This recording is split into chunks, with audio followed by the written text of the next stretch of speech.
Now, today we are going to discuss about the stationary wave. What is the stationary wave? How to form the stationary wave? Last time हम लोग wave के बारे में पढ़े थे, जिसमें हमने mechanical waves, non mechanical waves, progressive wave, stationary wave, transverse wave और लॉन्जिट्यूडिनल वेव, इसके बारे में डिटेल्स में हम लोग पढ़े थे। लेकिन प्रोग्रेसिव और स्टेशनरी वेव की अगर बात करेंगे तो मैंने आपको डेफिनेशंस लिख कर दिया था, डेफिनेशंस के बारे में हम लोगों ने डिस्कशन किया था।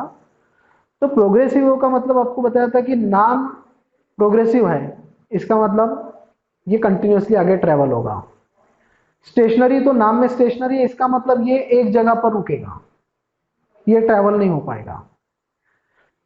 लेकिन ये बनने से पहले क्या होगा, तो इसको अगर बनाना है, स्टेशनरी वेव को बनाना है, तो आपको दो प्रोग्रेसिव वेव लेना जरूरी है, जिसको हम लोग सिंपल हार्मोनिक प्रोग्रेसिव वेव कहते हैं।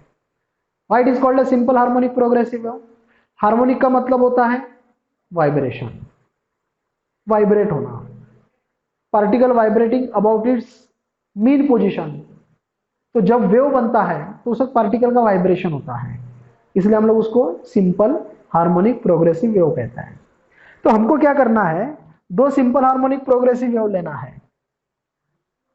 दोनों सिंपल हार्मोनिक प्रोग्रेसिव वेव को सेम लाइन पर रखना है, लेकिन अपोजिट डायरेक्शन में ट्रैवलिंग कराना है, तो बराबर ये दोनों आकर मिक्स हो जाएंगे। एक को राइट साइड से ट्रैवल करो, दूसरे को लेफ्ट साइड से ट्रैवल करो। जब दोनों एक सेम लाइन पर लेकिन अपोजिट डायरेक्शन में ट्रैवलिंग करेंगे तो मिक्स होंगे, और मिक्स होने के बाद में जो आपको वेव मिलेगा वो स्टेशनरी वेव कहलाएगा। तो जैसे मैं यहां पर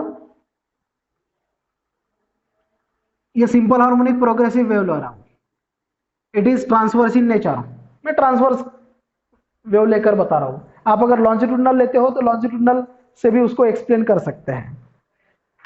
अब आपने जो ट्रांसवर्स वेव लिया, वो transverse wave left to right जा रहा है।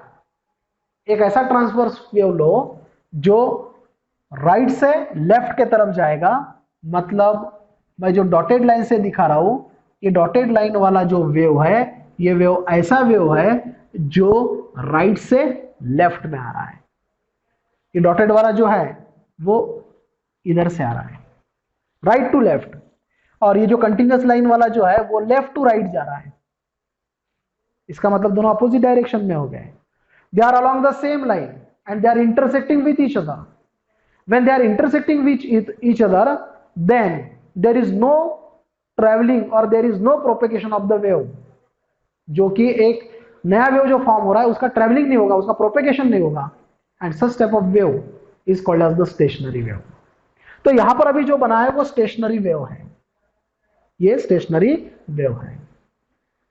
इस स्टेशनरी वेव का स्ट्रक्चर मैं यहां पर बना देता हूं, एक दूसरा स्ट्रक्चर बनाता हूं ताकि हम लोग उस स्टेशनरी वेव को एक्सप्लेन कर सकें।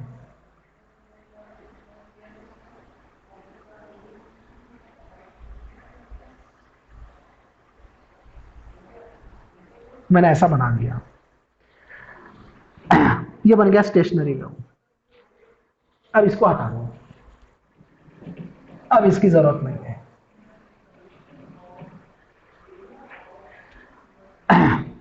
आप लोग यहां पर देखो, ये जो हमने जो वेव बनाया ना, ये वेव मतलब एक्चुअली क्या है, ये वेव मतलब एक्चुअली पार्टिकल का वाइब्रेशन है। मतलब पार्टिकल यहां तक जा चुके हैं, पार्टिकल यहां तक, यहां तक, यहां तक, यहां तक, यहां तक, यहां तक जा चुके हैं, तब जाकर ये ऐसी लाइन बनी है। इसका मतलब पार्टिकल पहले यहां पर था, अपवर्ड डायरेक्शन में डिस्प्लेसमेंट किया, ये पोर्शन बन गया। पार्टिकल यहां पर था, डाउनवर्ड डायरेक्शन में डिस्प्लेसमेंट किया, ये पोर्शन बन गया। तो इसका मतलब यहां पर भी पार्टिकल है, यहां पर भी है, यहां पर भी है, यहां पर भी है, यहां पर भी, हर जगह पार्टिकल है। लेकिन यहां पर देखो, जो पार्टिकल है उसका डिस्प्लेसमेंट ही नहीं है।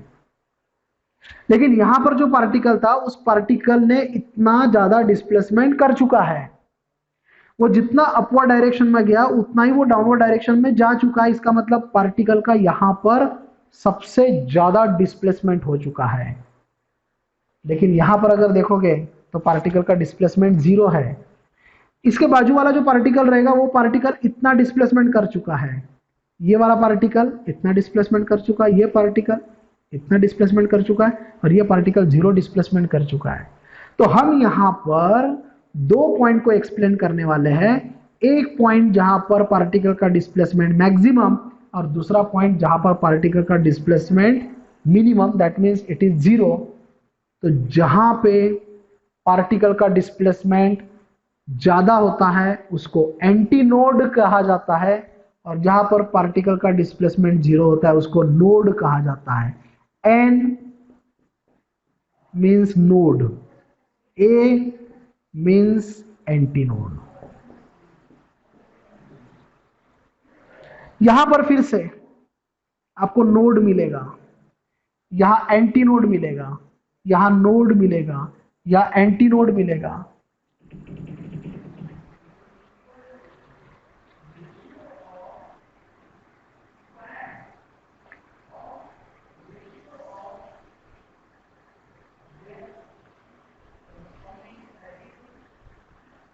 यहां नोड मिलेगा, node, antinode, node, antinode, node, antinode, node. That means in the stationary wave, nodes and antinodes are alternatively produces. That means in the stationary wave, that means stationary wave consists of node and antinode, which are alternatively produces. So what is the node? Node, it is the point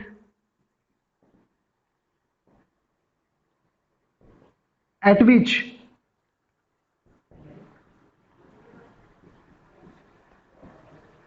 displacement of particle is minimum लिखो या 0 भी लिख सकते हो, minimum. Then what is antinode? It is the point at which displacement of particle is maximum. Okay, definition. The definition of node is the point at which displacement of particle is minimum. Antinode, the point at which displacement of particle is maximum. बस आपको minimum की जगह maximum करना है, antinode का definition बनेगा। तो कब बना ये stationary wave? How to define the stationary wave? Produce तो कर लिया, उसका डेफिनेशन क्या होगा? व्हेन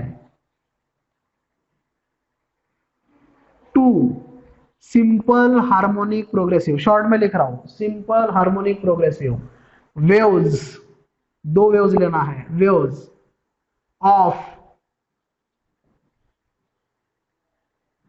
सेम एम्पलीट्यूड, दोनों का एम्पलीट्यूड सेम होना चाहिए, same amplitude and same frequency, उनका फ्रीक्वेंसी भी सेम होना चाहिए। ये कंडीशन है।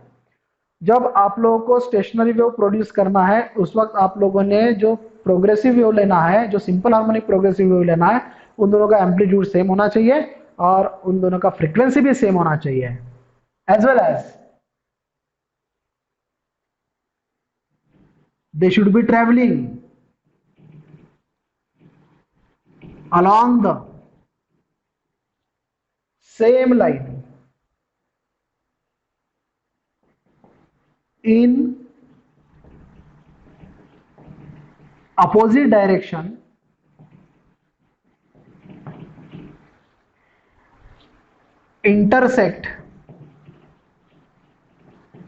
इंटरसेक्शन होना जरूरी है, intersect to each other, then a new wave is formed called as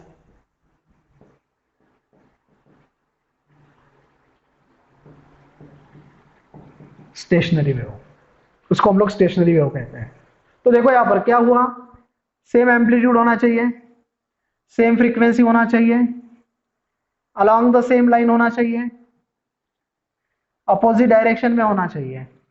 ये चारों कंडीशन है, ये चारों कंडीशन है। जब ये चारों कंडीशन सेटिस्फाई होती है तो उस वक्त स्टेशनरी वेव बनता है। अगर इन चार में से कोई भी एक कंडीशन भी एब्सेंट रहा, सेटिस्फाई नहीं हुआ, तो वहां पर आपको स्टेशनरी वेव नहीं मिलेगा। So the definition is when the two simple harmonic progressive waves of same amplitude and same frequency traveling along the same line in opposite direction intersect to each other, then a new wave is formed, and this new wave is called as the stationary wave. This is the structure of stationary wave. This stationary wave consists of node, antinode alternatively produces. इसमें node और antinode alternatively produce होता है। What is the node? उस structure में, उस stationary wave में node एक ऐसा पॉइंट है जहां पर डिस्प्लेसमेंट मिनिमम होगा, और एंटीनोड एक ऐसा पॉइंट है जहां पर डिस्प्लेसमेंट मैक्सिमम होगा। So this is about the definition of stationary wave, node and antinode. Now let us discuss about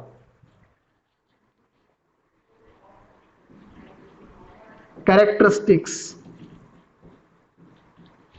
of stationary wave. Stationary wave के कैरेक्टरिस्टिक क्या होंगे? तो स्टेशनरी वेव का पहला कैरेक्टरिस्टिक मतलब उसका डेफिनेशन ही होता है, उसका डेफिनेशन ही होता है। Stationary wave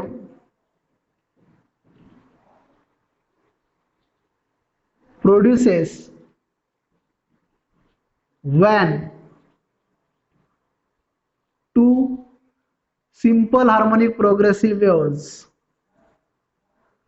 of same amplitude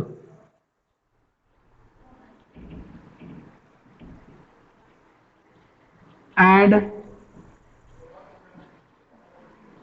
frequency traveling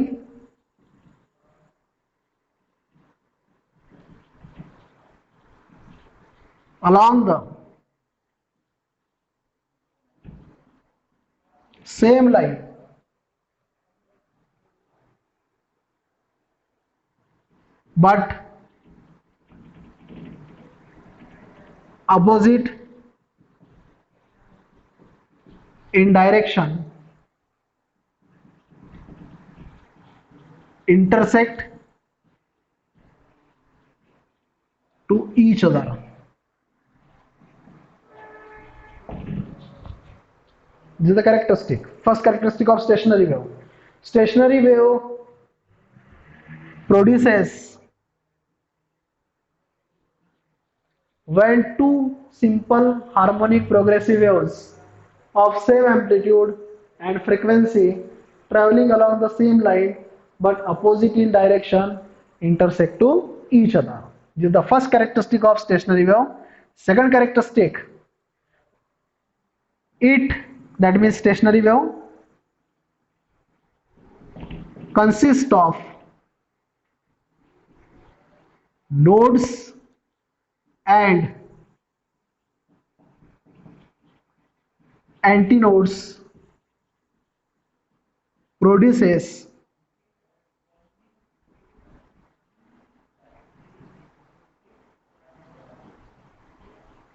alternatively. Nodes and antinodes produces alternatively. आप लोग इस स्ट्रक्चर में अगर देखोगे तो यहां से लेकर यहां तक वन वेव होता है, और वन वेव का जो डिस्टेंस होता है, वन वेव के द्वारा जो डिस्टेंस कवर किया जाता है, उस डिस्टेंस को वेवलेंथ कहते हैं, and wavelength is denoted by lambda. इसका मतलब क्या हुआ? नोड और नोड का बीच का डिस्टेंस मतलब हाफ हो गया, हाफ हो गया, इसका मतलब यहां से लेकर यहां तक का डिस्टेंस हो गया λ/2। अगर दो नोड के बीच का डिस्टेंस अगर λ/2 है, तो एंटी नोड और नोड इन दोनों के बीच का डिस्टेंस λ/4 हो गया। तो ये एंटी नोड और ये नोड λ/4, तो ये नोड और ये एंटी नोड λ/4 होगा। इसका मतलब एंटीनोड और एंटीनोड के बीच का डिस्टेंस λ/4 प्लस λ/4, इसका मतलब वो λ/2 होगा।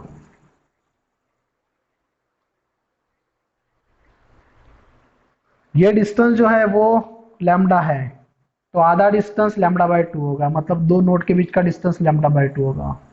इसका मतलब उसका भी आधा एंटी नोड और नोड मतलब λ/4 होगा। तो ये λ/4 है तो ये λ/4, इसका मतलब दो एंटी नोड के बीच का डिस्टेंस जो है वो λ/2 हुआ। So the distance between two successive nodes is λ/2. Fourth, the distance between two successive antinodes is λ/2. And fifth is the distance between node and its successive मतलब उसके बिल्कुल पास वाला। ऐसा नहीं कि यहाँ का नोड लिया और इसके बाद भी ये एंटी नोड लिया, यहाँ नोड लिया तो ये एंटी नोड लेना। The distance between node and its successive anti node is λ/4। पहला डेफिनेशन हो गया। दूसरे प्रॉपर्टी में हमने बताया नोड और एंटी नोड फॉर्मेशन होता है। तीसरे प्रॉपर्टी में बताया दो सक्सेसिव नोड के बीच का डिस्टेंस क्या है। उसके बाद वाले प्रॉपर्टी में बताया दो एंटी नोड के बीच का डिस्टेंस क्या है, और उसके बाद में हमने बताया नोड और उसका जो पास वाला एंटी नोड है उसके बीच का डिस्टेंस क्या है। यह स्टेशनरी वेव है, इसलिए ये वेव आगे ट्रेवल नहीं होगा। इसका मतलब वेव का वेलोसिटी जीरो होगा। सो वेव वेलोसिटी इज जीरो। इस वेव का वेलोसिटी जीरो होगा क्योंकि वेव आगे ट्रेवल नहीं होगा। एक बार वो वेव बन गया, स्टेशनरी वेव बन गया, तो उसके बाद में ना ही वो लेफ्ट साइड में जाएगा ना ही वो राइट साइड में जाएगा, एक जगह पर रुकेगा। इसका मतलब वेव वेलोसिटी जीरो हो गया। इट इज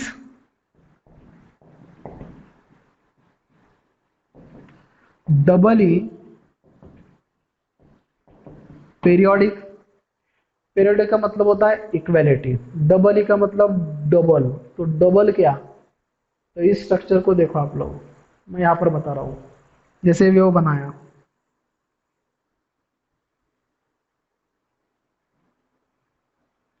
जितना स्पेस ये लूप लेगा उतना ही स्पेस ये लूप लेगा, उतना ही स्पेस ये लूप लेगा। उस स्टेशनरी वेव में जितने भी लूप होंगे उन सब ने कवर किया हुआ स्पेस सेम होगा। इसका मतलब इक्वल स्पेस कवर कर रहा है।